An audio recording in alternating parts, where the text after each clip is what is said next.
দরজার কাছে যে চিল্লাচ্ছ কেন? কি হয়েছে?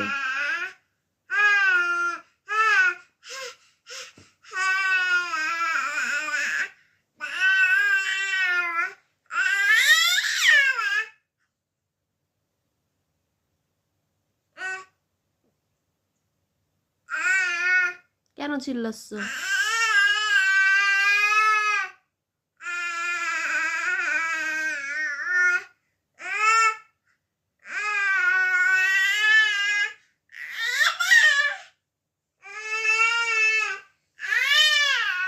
ওদিকে যাবে না তুমি। আমি কিন্তু যেতে না করছি, তুমি অনেক কথা বলতেছো ওখানে বসে বসে। এদিকে চলে আসো। মাম্মা মাম্মা আমার কথা শুনো, তুমি রাস্তা হারায় ভুলে চলে যাবা তো অন্যদিকে, ওইদিকে মেন দরজা।